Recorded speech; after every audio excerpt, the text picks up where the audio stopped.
Chapter 9, Mishnah 1. The Mishnah now returns to continue its discussion of the Tuma of foods and the Tuma of Nevelos, which it began in Chapter 4, Mishnah 7. A food that has become Tame, for example, it touched a dead sheretz, must be at least the volume of an egg to contaminate another food that it touches. That egg volume does not have to be made up only of food itself. Our Mishnah lists things that are not themselves food, but combine with the food to make up the egg volume needed for a tame food to contaminate something else. The skin of a slaughtered animal and the meat's congealed gravy and the spices added to the food and the small shreds of meat stuck to the skin after it has been stripped from the animal, and the marrow bones and those sinews not usually eaten by themselves, and the soft parts of the horns and the hooves.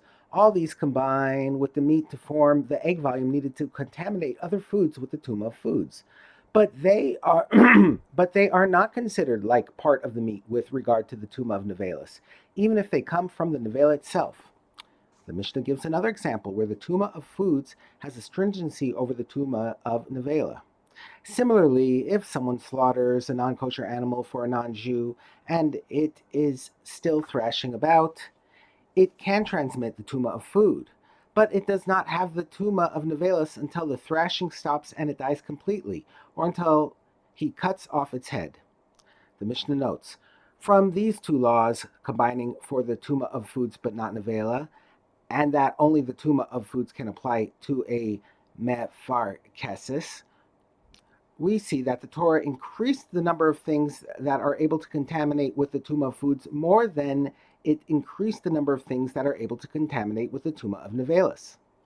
The Mishnah adds a ruling regarding the small shreds of meat stuck to the skin mentioned earlier.